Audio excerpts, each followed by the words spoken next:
The chamber was enormous, built to hold representatives from 200 different worlds. Captain Dae-hyun Kim stood near the back, his arms crossed, watching the chaos unfold before him. The Galactic Council had been arguing for 3 hours now, and they were no closer to a decision than when they started. Ambassador Mira Choi stood at the human podium, her patience wearing thin. She had presented Earth's proposal twice already, but the counselors kept circling back to the same tired arguments. Behind her, holographic displays showed the devastation. 14 star systems, gone. Billions of lives, consumed. The scourge was spreading like wildfire through the outer rim, and these politicians wanted to form another study committee. The facts are clear, Mira said, her voice cutting through the chatter. The scourge will not stop. Every day we delay, more people die. Earth is offering to lead a coordinated military response. We have the ships, the weapons, and the will to act. All we need is your support. High Arbiter Ullman, a being of living crystal who had sat on the council for 3 centuries, raised one glowing appendage. The room fell silent. When Ullman spoke, his voice resonated like wind chimes in a storm. The human representative speaks of action, but she speaks too quickly. The council has maintained peace for 800 years through careful deliberation. We do not rush to violence. With respect, High Arbiter, Mira replied. This is not about rushing. The scourge has been advancing for 6 months. We've studied them. We know what they are and what they want. They want to consume everything in their path. Counselor Vreth, an insectoid being from the Kessari Dominion, clicked his mandibles together. And how very human. To see a threat and immediately think of war. Perhaps this scourge can be reasoned with. Perhaps they can be contained. Perhaps we simply need more information. Dae-hyun felt his jaw tighten. He had fought pirates in the Belt Wars. He had seen conflict up close. But he had also seen what happened when people waited too long to act. The refugee camps on the border stations were overflowing. Children were starving. While the council debated, Mira pulled up new data on the displays. I'm showing you their pattern. The scourge doesn't negotiate. They don't stop. They're a hive mind that absorbs biological matter to grow stronger. Every world they take makes them harder to fight. If we wait another month, we'll need 10 times the force to stop them. Another counselor spoke up. A floating gas being whose name Dae-hyun could never pronounce. The human assessment is noted, but we must consider the broader implications. If we authorize military action, we set a precedent. What happens when the next species decides their neighbors are a threat? Do we descend into chaos? Better chaos than extinction, Dae-hyun muttered under his breath. The debate dragged on. Some counselors argued for economic sanctions, though the scourge had no economy. Others suggested building defensive barriers, which would trap millions of refugees behind enemy lines. A few species proposed simply closing their borders and letting the outer rim fend for itself. Through it all, Mira stood firm. She answered every question, countered every argument, and presented solution after solution. But Dae-hyun could see it in her eyes. She knew how this would end. Finally, after 5 hours, High Arbiter Ullman called for a vote. The question was simple. Would the Council authorize immediate military intervention against the scourge, with Earth leading the operation? The voting crystals lit up across the chamber. Instead, the Council passed a different measure. They would establish an observation task force to study the scourge. They would offer humanitarian aid to refugees, and most critically, they would prohibit any single species from mounting independent military operations in the contested zones. We must maintain unity, Ullman declared. We must act as one council, not as individual species pursuing their own agendas. This restriction is necessary to preserve peace among our member worlds. Mira's face went pale. High Arbiter, this resolution condemns millions to death. While we observe and study, The scourge will keep killing. Your concern is noted, Ambassador, Ullman said, his tone final. But the decision is made. This council meeting is adjourned. Daehyun met Mira at the exit. Around them, other delegates filed out, many looking relieved. They had avoided war, they told themselves. They had preserved the peace. They're cowards, Daehyun said quietly. They're afraid, Mira replied. Afraid of humans, afraid of change. Afraid of making a choice they can't take back. She looked exhausted.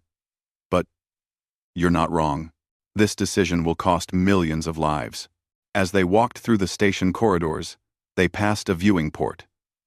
Beyond the transparent aluminum, space stretched out in all directions.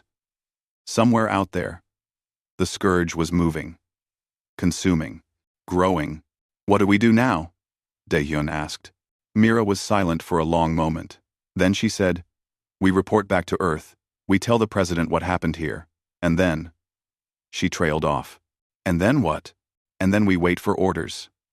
Her voice was carefully neutral, but Daehyun heard what she wasn't saying. Earth wouldn't sit idle while aliens died. Humans didn't work that way. They had a saying back home, something his grandfather used to tell him. When nobody else will help, you help yourself. 2 days later, Daehyun was on a transport heading back to Earth. He spent the journey reviewing intelligence reports on the scourge. Their numbers were growing. Their territory was expanding. The Council's observation task force hadn't even launched yet, still caught up in debates about funding and jurisdiction. Meanwhile, 3 more systems had gone dark. When his ship approached Earth, Daehyun looked down at the blue-green world below. It looked so peaceful from up here. But he knew what was happening down there. The government would be having urgent meetings. The military would be running scenarios. Scientists would be analyzing every piece of data they had on the scourge, because humans had a problem. They had been told to stand down. They had been ordered not to act. They had been restricted by a council that valued procedure over lives, but they also had another problem. They couldn't watch billions die and do nothing. Somewhere in a conference room on Earth, someone was probably saying the words right now. The words that always came when humans faced an impossible situation. The words that preceded humanity's greatest achievements and worst disasters in equal measure. Fine, we'll do it ourselves. Daehyun smiled grimly. He knew those words. He had said them himself more times than he could count, and he knew what they meant. The council thought this was over. They thought humanity would follow the rules and stay quiet. They had no idea what they had just started. 3 weeks had passed since the council's vote, and 7 more systems had fallen. Admiral Jinho Park stood in the command center deep beneath Geneva, watching updates stream across 100 different screens. Each red dot on the map represented a world lost to the scourge. Each one had been preventable. Show me fleet status, he said. The tactical officer brought up a new display. It showed ships gathering in the dark spaces between stars, far beyond where the Council's sensors could detect them. Destroyers from Mars, carriers from the Luna yards, heavy cruisers that had been in storage since the last border dispute. All of them moving into position. Silent and dark. 312 vessels ready for deployment, the officer reported. Another 47 will join within the week. Jinho nodded slowly. It was the largest fleet Earth had ever assembled. And, according to the Council, it didn't exist. Officially, humanity had accepted the Council's decision. Ambassador Choi had made a public statement expressing disappointment, but promising to abide by galactic law. Trade continued as normal. Earth's delegates attended every boring council session and voted on agricultural subsidies and trade regulations. But unofficially, humanity was preparing for war. What about Dr. Lee's project? Jinho asked. She's ready to present now, sir. Dr. Yuna Lee entered the command center carrying a data tablet. She looked like she hadn't slept in days. Which was probably true. She had been working around the clock on what she called the Scourge solution. Admiral, she said, bringing up her research on the main screen. We've analyzed the scourge biology from every encounter. They're not like any organism we've seen before. The individual creatures are just extensions of the hive. They share information instantly across their entire network, which makes them hard to fight, Jinho said. Yes, but it also gives us an opportunity. It showed complex wave patterns. The hive communicates through bioelectric resonance. Every scourge creature is tuned to the same frequency. We've developed a weapon that can disrupt that frequency. Like jamming their radio? More than that. If we hit them with the right pulse, we can cause cascade failures in their nervous systems. The effect spreads through the hive mind, like a virus. Jinho studied the data. Does it kill them? Not directly. But it breaks their coordination. They become confused, aggressive toward each other. It gives us a tactical advantage. There. Action. 2 problem. How many of these weapons can you produce? We've already built 50 prototype units. Give me another week, and I can equip the entire fleet. Jinho allowed himself a small smile. This was why Earth was different from the Council species. When humans faced a problem, they didn't form committees. They built solutions.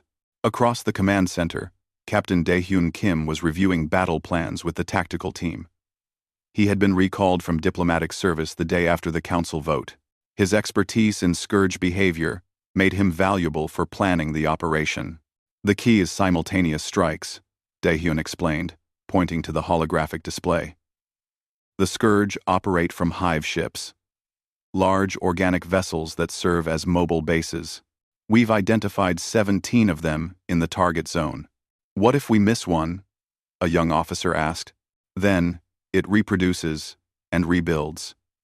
That's why timing is everything. We hit all 17 at once. Plus, the Queen vessel here. He indicated a massive ship at the center of the scourge formation. Take out the Queen, and the entire fleet loses coordination. That's a lot of ships to hit at the same time, the officer said, which is why we've been training for this scenario for 3 weeks straight. In another facility, Commander Heejin Kang was running her special operations teams through boarding drills. They practiced moving through tight spaces, fighting in zero gravity, and planting explosives on biological tissue. The scourge ships were living things, which meant they could be killed from the inside. Again, Heijin shouted as her team cleared a mock-up of a scourge vessel. Faster. These things move, remember? You hesitate. You die. Her soldiers were the best Earth had. They came from a dozen different special forces units, all volunteers. They knew the mission was illegal by council law. They also knew it was necessary. One of her sergeants approached after the drill. Commander. Word from intelligence. The scourge are moving toward the Helion system. Heijin felt her blood run cold. Helion was home to 5 billion people, spread across multiple species. It was one of the most densely populated systems in the region. If the scourge reached it. Does the Admiral know? He's being briefed now. Back in the command center, Jinho was staring at the new intelligence with the same cold dread. The scourge were moving faster than predicted. They would reach Helion in less than 2 weeks. What's the council doing about it? He asked. They've sent observation ships, an intelligence officer reported. No defensive forces. They're still debating whether to authorize evacuation. 5 billion people, and they're debating. Jinho felt anger rising in his chest. He forced it down. Anger didn't win battles. Planning did. Send a message to Ambassador Choi, he said. Have her make one more formal request to the council. Ask them to authorize military intervention in Helion. Sir, they'll just refuse again. I know. But I want it on record that we asked. I want everyone to know. We tried the proper channels. The message was sent. The council received it, discussed it for 6 hours, and then voted it down. The official reason was that military intervention required more study and consultation. The real reason was that half the council members were terrified of setting a precedent, and the other half were terrified of humans. When the response came back, Jinho read it once, then deleted it. "All ships," he said quietly, "begin final preparations. We move in 72 hours. Around the room, officers began executing pre-planned orders. Ships that had been hiding in deep space started moving toward jump coordinates. Weapons were loaded. Crews were briefed. The machine of war began to turn. Dae-hyun found Jinho later that evening in his office. The admiral was reviewing casualty projections. The numbers weren't good. They were outnumbered and outgunned. Even with Dr. Lee's new weapons, they would lose ships. Lots of ships. "Second thoughts?" Dae-hyun asked. "Always," Jinho replied. "But not about whether we're doing this. Only about whether we're doing it right. The council will condemn us. Let them." Jinho leaned back in his chair. "My grandfather served in the Navy back on Earth. He told me once that the hardest choices are between what's legal and what's right. Sometimes they're the same, sometimes they're not." "True. And this is one of those times. This is one of those times." Jinho stood and walked to the window. Outside, you could see the lights of Geneva at night. Millions of people going about their lives, unaware that their fleet was about to start an unauthorized war.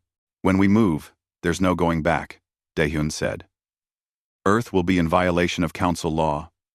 We could face sanctions, trade embargoes, maybe worse." "I know." Jinho turned back to face him. "But I also know. What happens if we don't move?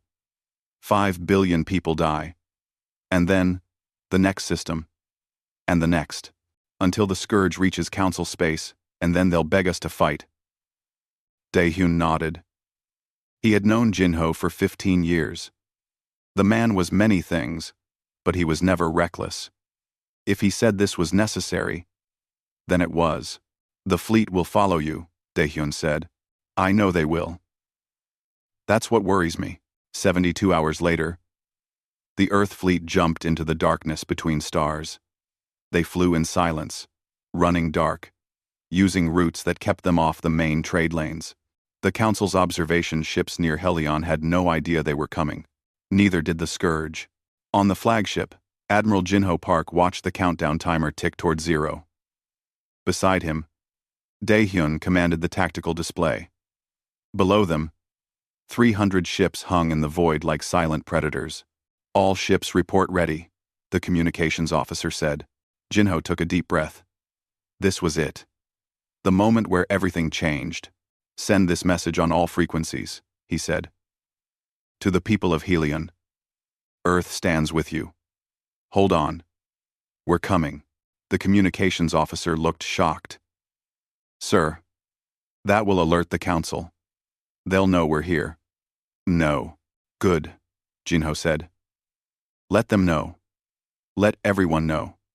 When someone needs help, and nobody else will give it, humans don't ask permission." He leaned forward in his chair. "All ships," he said quietly. The fleet jumped toward Helion.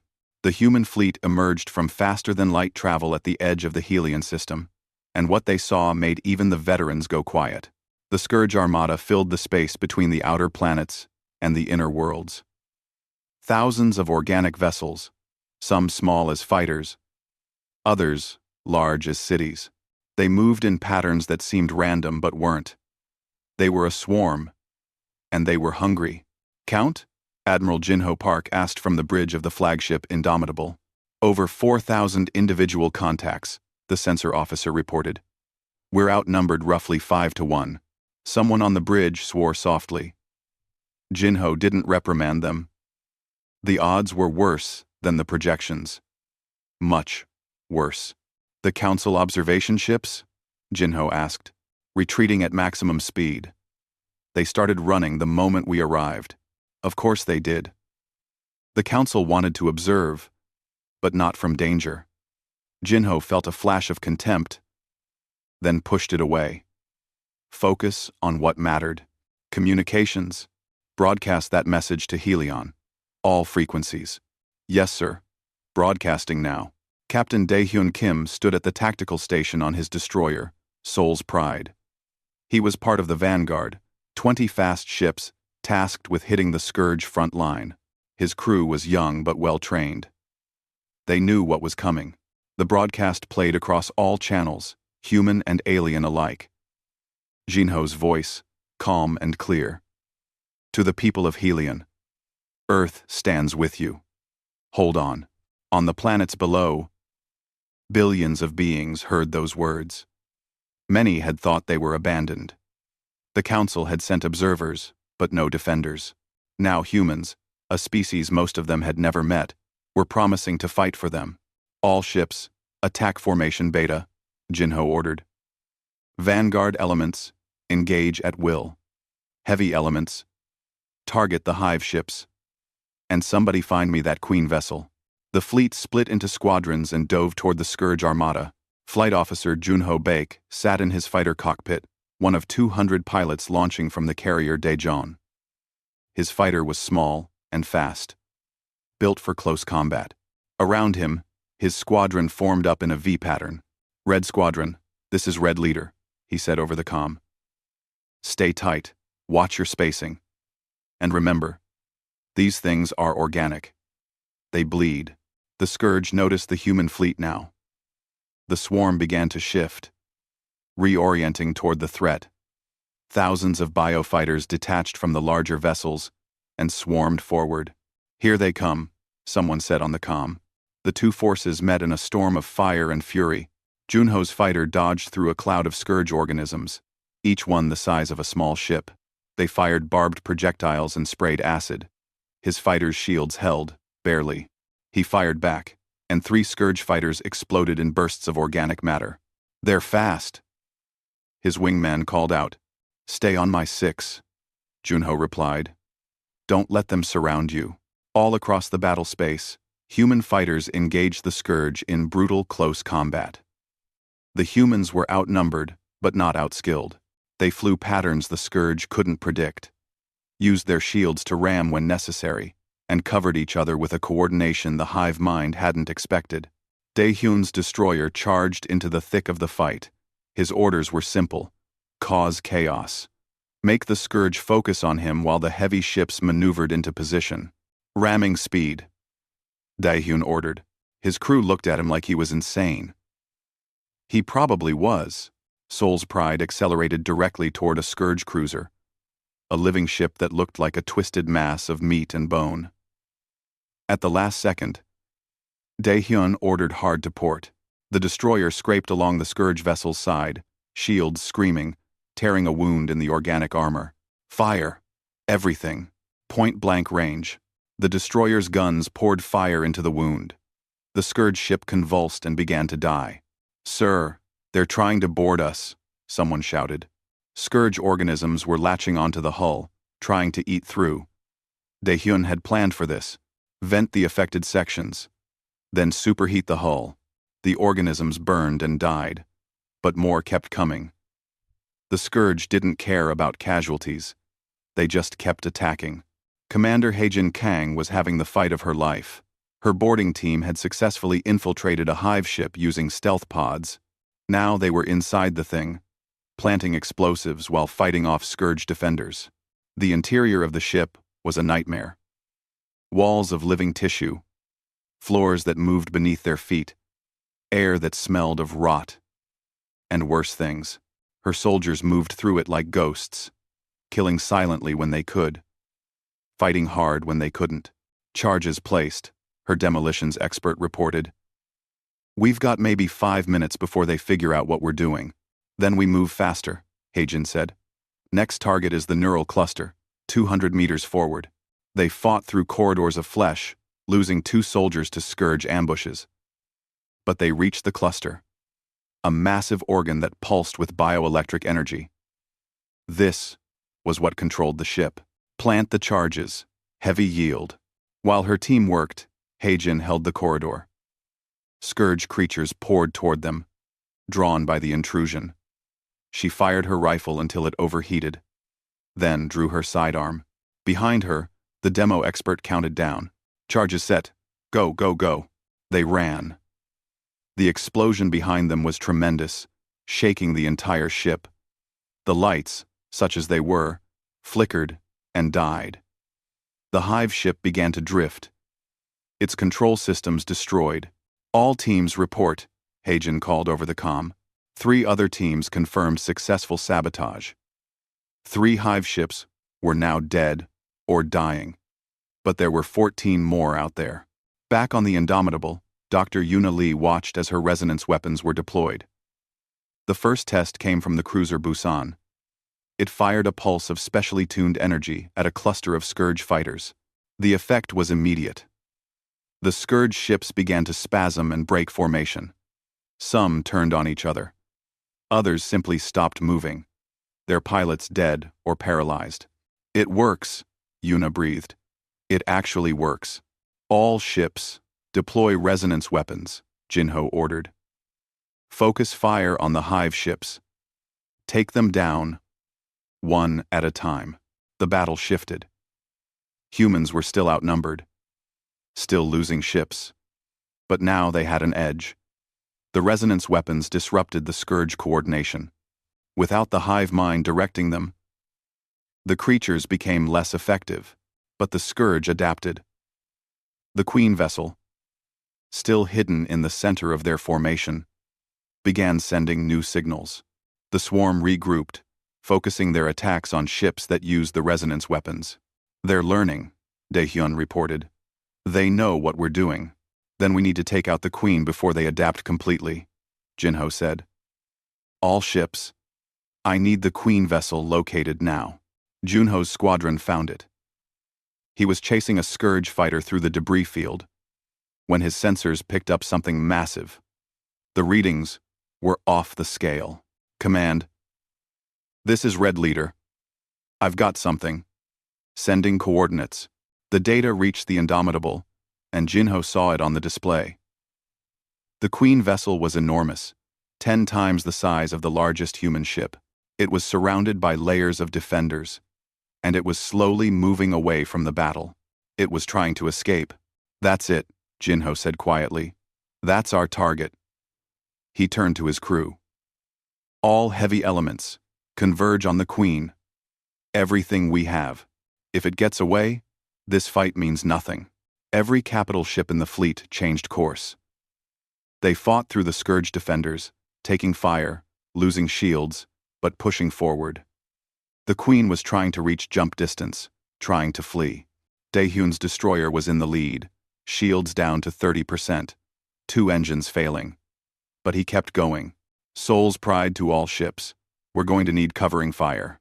Negative, Pride. Jinho's voice came back. Fall back. You're too damaged. With respect, Admiral. No. Daehyun looked at his crew. They were battered and exhausted. They were also ready. We're closest to the Queen. We can reach it before the heavy ships. Just need you to clear us a path. There was silence on the comm. Then, all ships, concentrate fire on the Queen's escorts. Give the Pride a corridor. The fleet opened fire. Hundreds of weapons targeted the Scourge defenders around the Queen. It wasn't enough to kill them all, but it created a gap, a narrow window. Daehyun took it. Soul's Pride accelerated on its remaining engines, dodging fire, shields failing section by section. They reached the Queen vessel and got close. Closer than any ship should be. Close enough to see the thing's skin moving, to see the organs pulsing beneath the surface.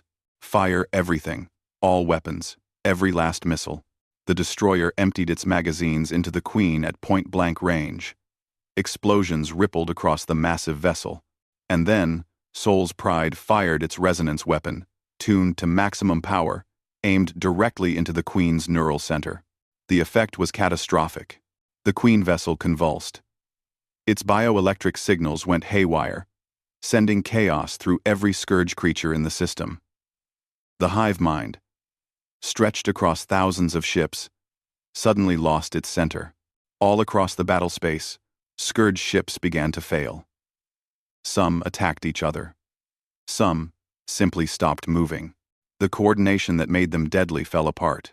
All ships, press the attack, Jinho ordered. Don't let them regroup. The human fleet surged forward. With the hive mind broken, the fight became a slaughter. Individual scourge ships were no match for coordinated human tactics. One by one, the hive ships died. The swarm scattered. 3 hours later, it was over. The human fleet floated in Helion space, battered but victorious. They had lost 47 ships and over 8,000 crew, but they had saved 5 billion lives. On the indomitable bridge, Jinho received reports from across the system. The Scourge were fleeing. Helion was safe. He closed his eyes for a moment, letting the weight of it settle. Then he opened them and got back to work. Get me casualty reports, and someone find me Soul's Pride. Daehyun's destroyer was found drifting, life support failing, but the crew was alive. They were picked up by rescue ships within the hour. On the planets below, beings of a dozen different species looked up at the stars and knew they had been saved. Not by the Council. By humans who had come when no one else would. The news spread faster than anyone expected. Within hours of the battle's end, every major world in the galaxy knew what had happened at Helion. Earth had violated Council law and deployed a massive military force. The Scourge had been defeated. 5 billion lives had been saved. The Council chamber was in chaos. Ambassador Mira Choi stood once again at the human podium. But this time, the atmosphere was completely different. Half the Council wanted to condemn Earth immediately. The other half seemed uncertain, and the gallery, normally empty, was packed with refugees from the Outer Rim worlds. High Arbiter Ullman called for order, his crystal form glowing with agitation. This council will come to order. Ambassador Choi, humanity has violated the direct orders of this council. You deployed military forces without authorization. You engaged in warfare in contested space. Explain yourself. That's it, one of the Benesses. Well thing. That's it, one of the Benesses. Well thing. That's it, everything year 7. Mira took a breath. She had prepared for this. High Arbiter, members of the Council. Earth acted because action was necessary. We offered to help through proper channels. That help was refused. Meanwhile, systems were falling, and billions were dying. We could not stand by. Councillor Vreth rose from his seat, mandibles clicking angrily. You could not stand by? Or, you would not? There is a difference. Ambassador, the Council exists to prevent exactly this kind of unilateral action. If every species acted on their own judgment, we would have chaos. With respect, Counselor, we already had chaos. The Scourge was spreading unchecked while this council debated. Earth saved 5 billion lives at Helion. Lives that would have been lost if we had waited for another vote. Another counselor spoke up, a reptilian being from the Theros Collective. The human argues from results, but results do not justify breaking the law. What happens next time Earth decides the Council is moving too slowly?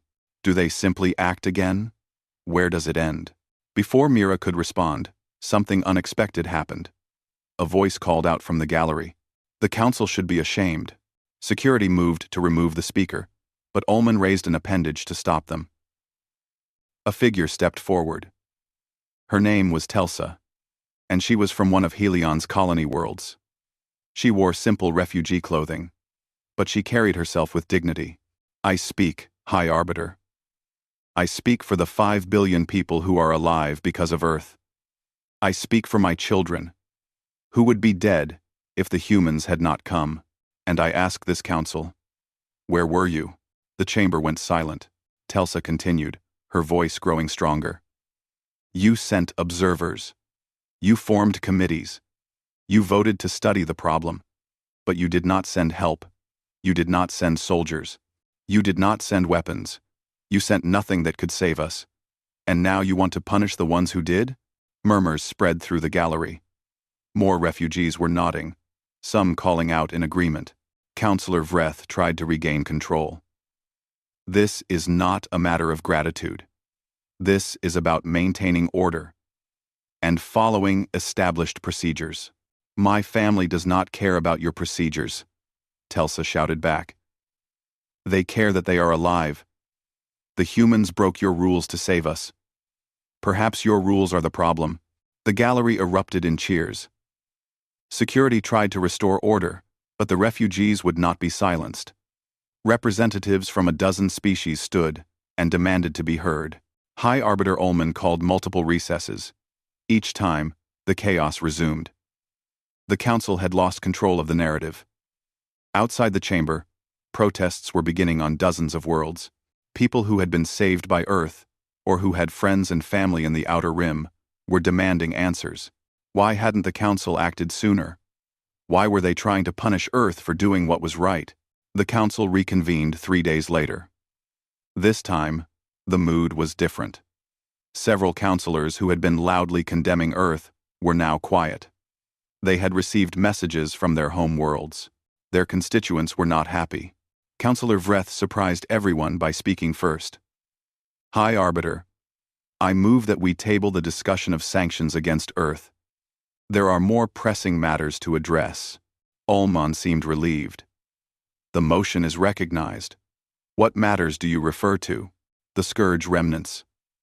Earth defeated the main force at Helion, but intelligence suggests scattered groups remain active. Furthermore, we have reports of other threats taking advantage of the confusion. The Kral Empire is moving ships into former Scourge territory. Pirate groups are raiding refugee convoys. The situation is deteriorating. Mira listened carefully. This was a shift. Vreth was moving away from punishing Earth and toward addressing the actual problems. Why? The answer became clear when another counselor spoke. The human action at Helion has revealed significant weaknesses in our defensive capabilities. Perhaps we should discuss forming a permanent military force under council control. With human leadership, I assume? Why not? Vreth replied, surprising everyone again. The humans have proven they can fight effectively. They have weapons and tactics we do not possess. If we are to address these new threats, we need their expertise. The chamber filled with arguments. Some counselors agreed. Others were horrified at the idea of giving humans official military authority. The debate went on for hours. Military, WDPS.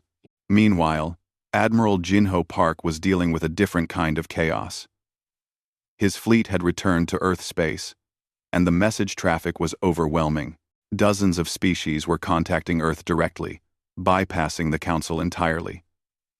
Some wanted to buy human weapons. Others wanted military advisors. A few wanted to hire human mercenaries. We're not mercenaries, Jinho told his staff, and we're not selling weapons to anyone who asks.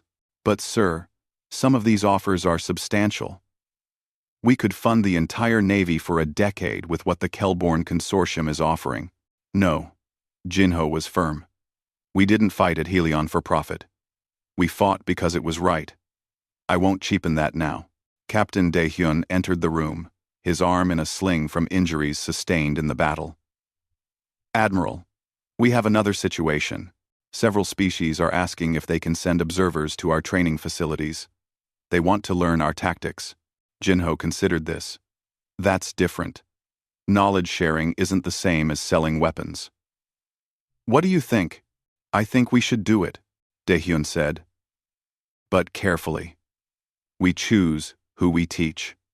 And we make it clear, this isn't about creating an Earth empire. It's about helping others defend themselves. Agreed. Draft a proposal. Back at the council, the deadlock continued. Some species wanted to embrace Earth's methods. Others wanted to maintain the old system. Nobody could agree on a path forward. Then the Kral Empire attacked. The target was a council border world called Meridian. The Kral had been a minor power for centuries, content to stay in their own territory. But they had been watching the council's response to the Scourge crisis. They saw weakness and indecision. The attack came without warning. Crawl battleships jumped in, destroyed the orbital defenses, and began landing troops. The Council world sent desperate calls for help. The Council convened an emergency session. High Arbiter Ullman called for calm and proposed forming a committee to study the crawl situation and develop a response plan. The response from the gallery was immediate and furious. Refugees and citizens who had packed the chamber for days erupted in anger. "More committees? More study?" someone shouted. "Meridian is burning right now." Ambassador Choi watched the chaos and made a decision. She activated her communicator and sent a coded message to Earth. Just 3 words. Helion Protocol. Meridian. On Earth, Admiral Jinho received the message. He looked at his staff. "How fast can we get a strike force to Meridian?" 18 hours if we push the engines. Do it. And this time, we're not asking permission first. The Council was still debating when human ships jumped into the Meridian system. There were only 30 vessels, a fraction of what had fought at Helion. But they were enough. The Crawl had not expected resistance. They certainly had not expected humans. The Earth force hit them hard and fast, using tactics the Crawl had never seen. Within 6 hours, the Crawl fleet was retreating, their invasion force stranded on the surface. Human Marines deployed to Meridian and helped evacuate civilians, while the local forces dealt with the remaining Crawl troops. By the time the Council authorized a response force, the crisis was already over. When Ullman received the report, he seemed to age centuries in moments. His crystal form dimmed. The humans have acted again, without authorization, without consultation. But this time, the response was different. Several counselors stood and applauded. More joined them. Within minutes, half the council was on their feet, acknowledging what everyone now understood. The old system was broken. Earth had proven it twice, and the galaxy had a choice: adapt or die. Counselor Vreth approached Ullman privately after the session. "High Arbiter, we need to face reality. The humans are not going to stop acting. They have shown they will help when help is needed, regardless of our rules. We can either work with them or lose all relevance." Ullman was silent for a long time. Then he said, "What do you propose?" "A new organization. Separate from the Council but recognized by it. Species who want to take direct action to defend themselves and others. Let the humans lead it. Let others join if they wish. The Council can maintain its role for diplomacy and trade.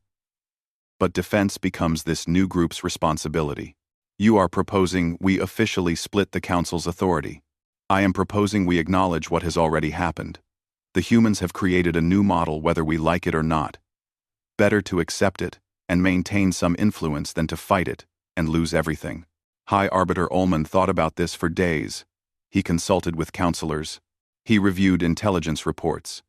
He watched footage of human ships saving Meridian while the Council debated. Finally, he called Ambassador Choi to a private meeting. "Ambassador, your species has made the Council look foolish. Twice. That was not our intention, High Arbiter. Perhaps not. But the result remains." He paused. "However, you have also saved billions of lives, and you have shown that the old ways are insufficient for the threats we face. So, I will ask you directly. What does Earth want?" Mira chose her words carefully. "We want to help. We want to save lives. We don't want to rule anyone or impose our will. But we also will not stand by when we can act. If that means working outside the Council, we will do so." Ullman nodded slowly.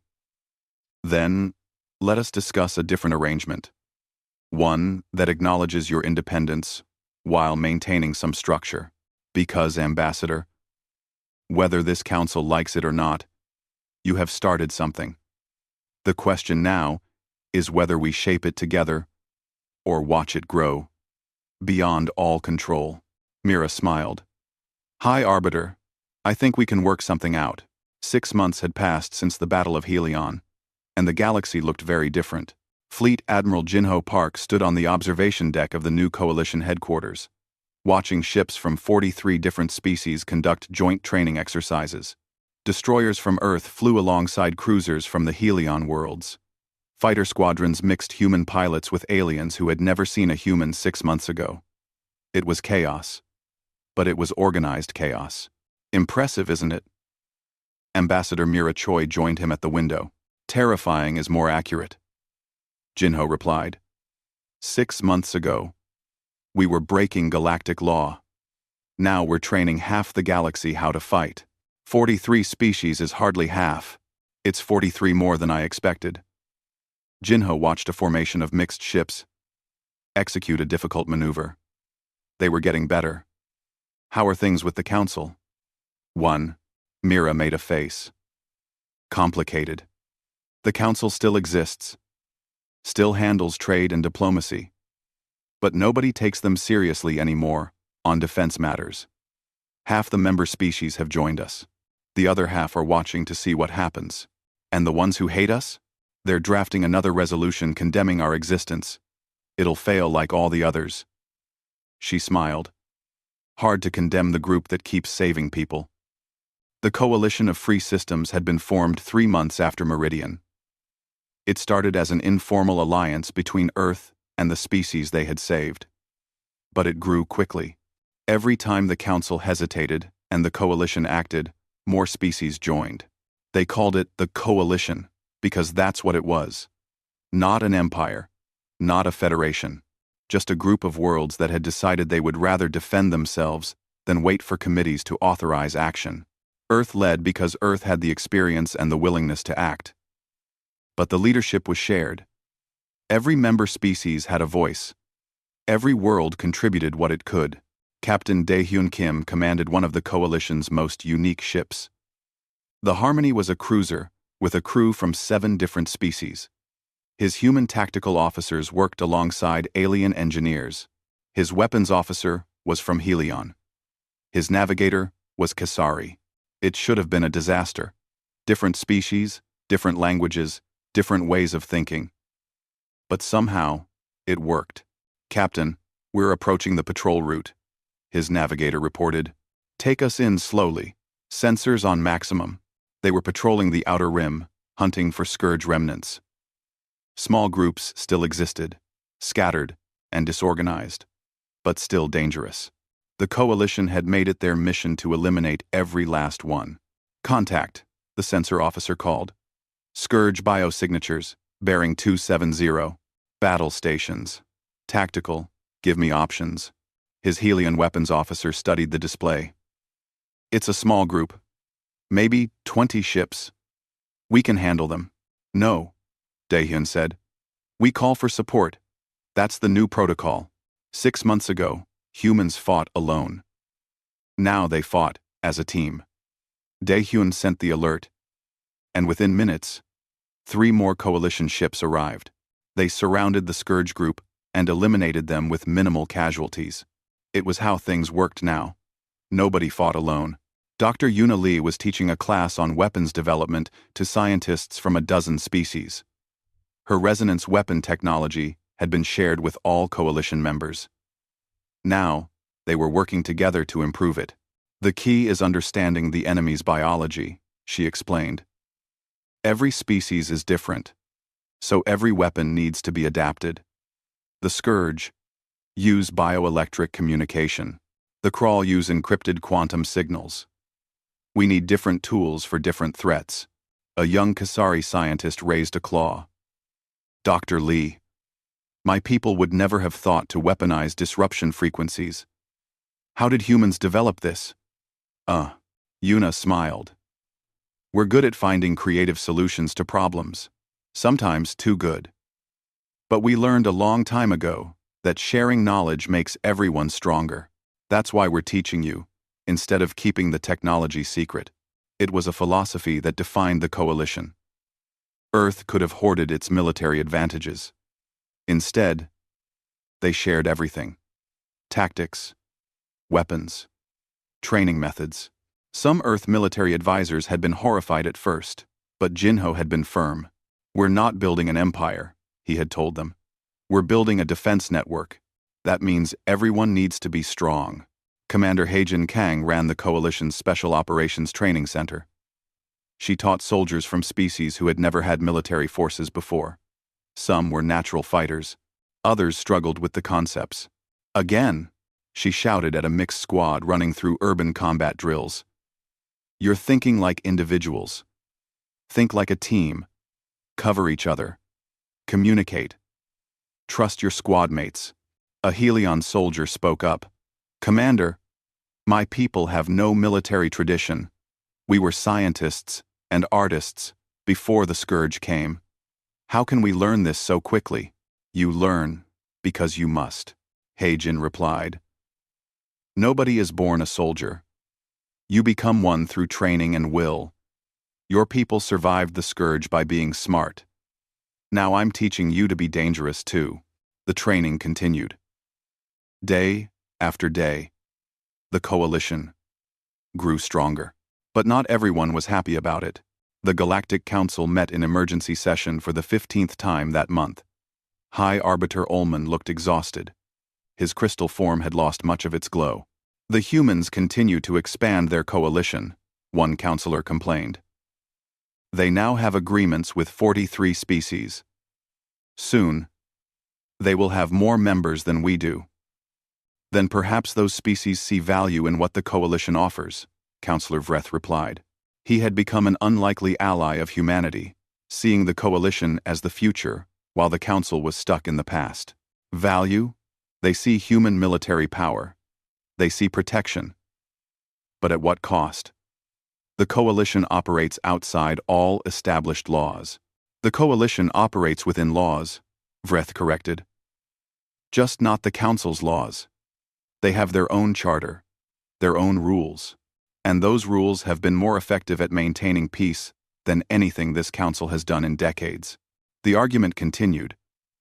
But it was increasingly clear that the council had lost. Not through military defeat, but through irrelevance. The coalition did what the council could not. Act quickly, fight effectively, and protect people. 3 weeks after that council session, the Krull Empire tried again. They attacked 3 systems simultaneously. Thinking the coalition couldn't respond to multiple threats at once, they were wrong. The coalition fleet was larger now, with ships from multiple species. They split into task forces and responded to all 3 attacks within hours. At each location, mixed coalition forces defeated the Krull quickly and efficiently. But this time, after the battles, something different happened. Instead of simply driving the Krull back, coalition forces pursued them. They traced the attack fleets back to their staging bases and destroyed them. They sent a message to the Krull leadership. Attack coalition worlds, and we will retaliate. It was aggressive. It was harsh. It was also effective. The Krull Empire sued for peace within a week. The council condemned the coalition's aggressive response. Nobody paid attention. Ambassador Mira Choi sat in a meeting with representatives from 20 species who were considering joining the coalition. They had questions, concerns, fears. She addressed each one. Joining the coalition means taking responsibility for your own defense, she explained. We will help you train. We will share our knowledge. But we won't do the fighting for you. Everyone contributes. What if the council sanctions us? One representative asked. They might. They probably will. But ask yourself, what's more important? Following council rules or protecting your people? A representative from a small farming world spoke up. My people have no warriors. We grow food and trade. What can we contribute? Food is vital, Mira replied.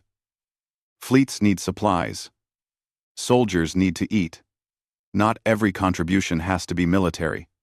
We need farmers, engineers, teachers, doctors. Everyone has something to offer. By the end of the meeting, 15 of the species voted to join. The coalition was now 58 members strong. Admiral Jinho Park reviewed intelligence reports late into the night. The scourge were mostly gone. The crawl were contained, but new threats were emerging. Pirate groups were getting organized. Some species on the council were talking about forming their own military alliance to counter the coalition. The galaxy was changing, and not everyone liked the new direction. "You look troubled," Daehyun said, entering the office. "I am troubled. We started this to save lives, but now we're becoming a power block. Other species are scared of us. Should we stop? No, but we need to be careful. Power corrupts. We've seen it happen throughout human history. What makes us think we're immune?" We're not immune," Daehyun agreed. "But we have something others didn't. We have transparency. Every member species has a voice. We share information. We don't operate in secret. For now. But what about in 10 years? 20? When the people who remember why we started this are gone?" Daehyun had no answer for that. The first Coalition Congress met 1 month later. Representatives from all 58 member species gathered in a massive hall on a neutral station. It was chaotic, with dozens of languages being spoken, and 100 different cultures trying to find common ground. Admiral Jinho Park stood at the podium to give the opening address. He looked out at the assembled representatives and felt the weight of what they had built. 6 months ago, he began, Earth acted alone because nobody else would. We saved Helion. We stopped the crawl at Meridian. We broke every rule the Council had because those rules were getting people killed. He paused, letting that sink in. Today, we stand here as 58 species working together. We are not an empire. We are not conquerors. We are people who decided that sitting idle while others die is not acceptable. We are people who said, "Fine. We'll do it ourselves." The hall erupted in applause. Representatives from species who had once been enemies were now standing together, united by a common purpose. "But we must remember something," Jinho continued when the noise died down. "We have power now. Real power. And power is dangerous. We must never use this power to dominate others. We must never become what we opposed." "How do we prevent that?"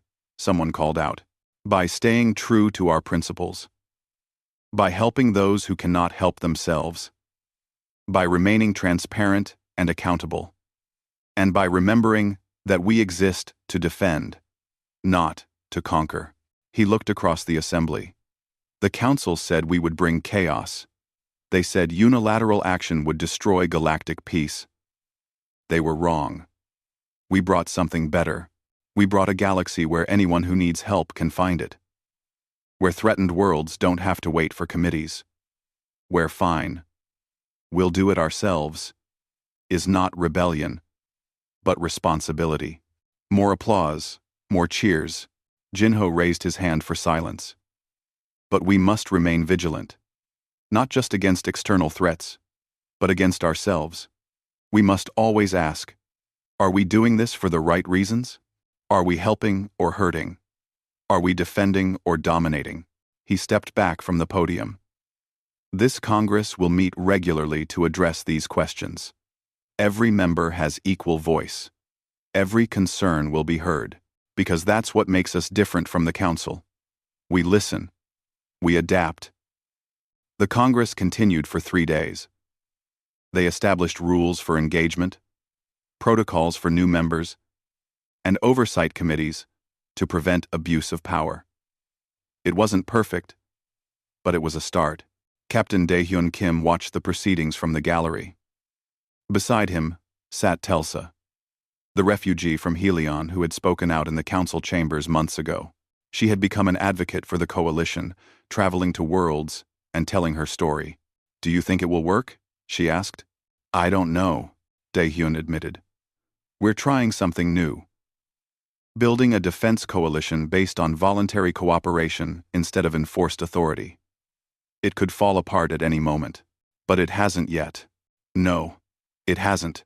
Below them, representatives were debating the proper response to pirate activity in the frontier regions. Some wanted aggressive action. Others preferred measured responses. They were finding middle ground, compromising, working together. It was messy. It was slow. But it was working. The galaxy has learned something, Telsa said. When humans say fine, we'll do it ourselves, they don't mean just humans. They mean everyone willing to act. Daehyun smiled. That's the real trouble the Council faces. We didn't create a human empire. We created a movement. And movements are much harder to stop. The final session of the Congress ended with a ceremony. Each member species sent a ship to a central formation. 58 vessels from 58 worlds. All different designs. All different purposes. But all flying together. Admiral Jinho Park watched from his flagship. Beside him, Dr. Yuna Lee monitored the sensor data. Commander Heejin Kang coordinated the formation. Ambassador Mira Choi prepared diplomatic messages. They were human, but they weren't alone anymore. All ships reporting ready, the communications officer said. Good.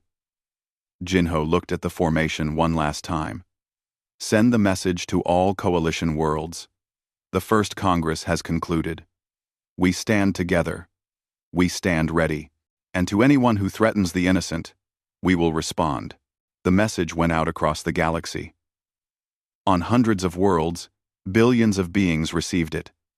Some felt relieved. Some felt threatened. Some felt hope.